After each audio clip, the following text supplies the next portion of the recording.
परम प्रेम रूपा भक्ति के कुछ विशेष गुण।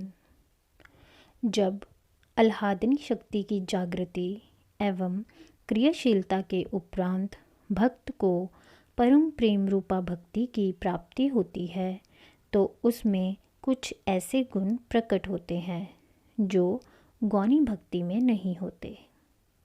पहला, स्वाभाविकी। तब साधक भक्त की भक्ति क्रियाएं उसके स्वभाव तथा संस्कारों के अनुसार अनायास ही प्रकट होती हैं। गौणी भक्ति में भक्त के समक्ष अपने नित्य क्रम में बैठने पर कुछ विचार योजना अथवा क्रम होता है जिसका वह अभ्यास करता है। वह क्रम उसके स्वभाव के अनुसार हो भी सकता है, नहीं भी हो सकता। फिर इसका भी कोई निश्चित नहीं है कि आज कुछ उसके स्वभाव के अनुकूल है तो कल संस्कार बदल जाने पर उसके स्वभाव, श्रद्धा, विचार अथवा दृष्टिकोण में अंतर आ जाए तथा वह साधना क्रम उसके मनोअनुकूल न रह जाए। परम प्रेम रूपा भक्ति में जो भी भक्ति क्रिया घटित होती है वह स्वभाव या संस्कारों के अनुरूप ही होती है। संस्कार बदल जाने पर क्रिया भी उसके अनुरूप ही बदल जाती है। यदि जप के संस्कार उदय होंगे तो जप क्रिया होगी, अन्यथा नहीं। इस तरह शक्ति के द्वारा शारीरिक क्षमता, मानसिक एवं बौद्धिक योग्यता तथा चित्त भूमिका के अनुसार ही क्रिया प्रकट होती है। दूसरा, परम प्रेम रूपा भक्ति स्वतंत्र है। वह मन की इच्छाओं से भी स्वतंत्र है तथा बाह्य उपकरणों की आवश्यकता अनिवार्यता से भी, क्योंकि यह सभी भक्ति क्रियाएं अंतर से ही प्रकट होती हैं। ना देश का बंधन, न काल की विवशता। ऐसा नहीं कि कोई व्यक्ति पास हो तभी भक्ति भाव उदय होता है। न घंटा, न पोथी, न माला, न चंदन का लेप। शरीर भी रोगी अथवा निरोगी, धन पास हो या नहीं, शास्त्र ज्ञान भी गौण हो जाता है। बाल, युवा अथवा वृद्ध, स्त्री एवं पुरुष सभी इसके अधिकारी हैं। ना गुम होने का डर, ना चोरी का। आंतरिक चेतन शक्ति इन सब व्याधियों से परे हैं। यह सब वस्तुएं नश्वर हैं, जबकि चेतन शक्ति नित्य, चित, आनंद स्वरूपिणी है। वह जैसी है सदैव वैसी ही रहती है। संस्कार रूपी माया के संसर्ग में आने पर भी उसकी अपरिवर्तनीयता में कोई अंतर नहीं आता। अतः इन सारी वस्तुओं का गौणी भक्ति में कुछ महत्व हो सकता है, किंतु परम प्रेम रूपा भक्ति में ना ही इनका कुछ महत्व है, ना ही इनकी कोई आवश्यकता। तीसरा, चित्त शुद्धि प्रदाता।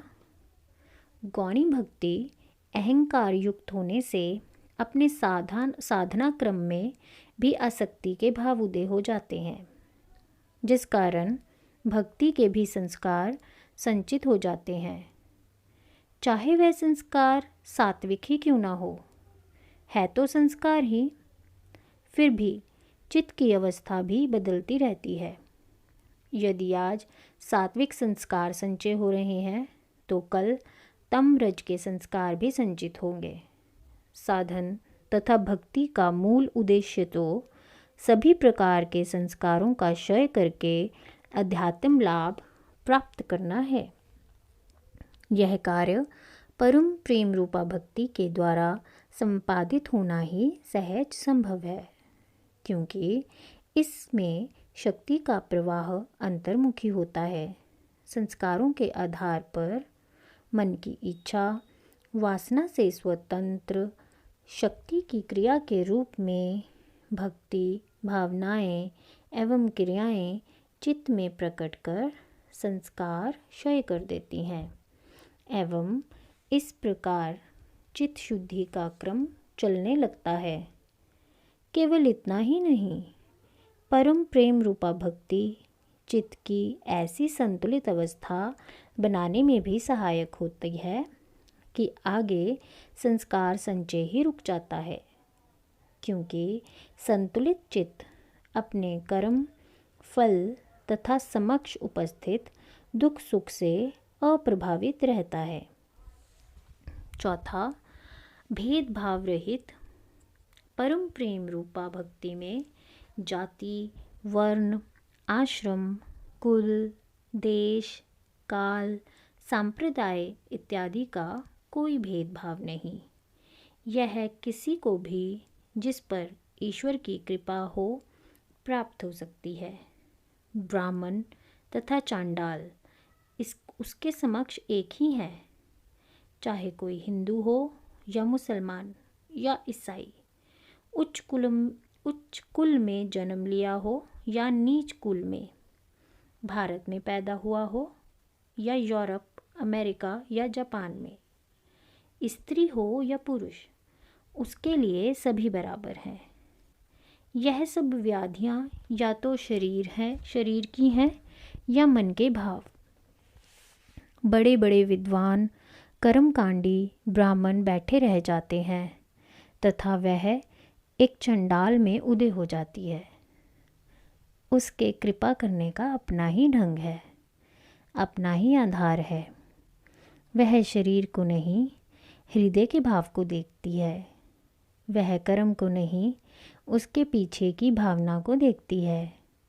जीव को जब उसकी लीला समझ में नहीं आती तो वह उसे अनिर्वचनीय तथा अहेतुकी जैसे शब्दों का प्रयोग करने पर विवश हो जाता है।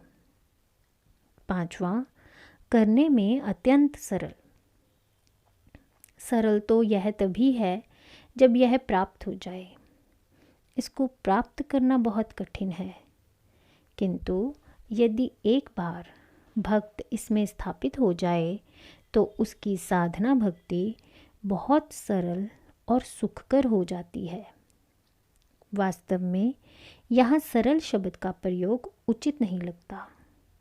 जिस कार्य को आप सफलता या सरलतापूर्वक कर सकते हैं उसे सरल कहा जा सकता है, किंतु यहाँ तो भक्त को कुछ करना ही नहीं, फिर सरलता या कठिनता का प्रश्न ही कहाँ पैदा होता है।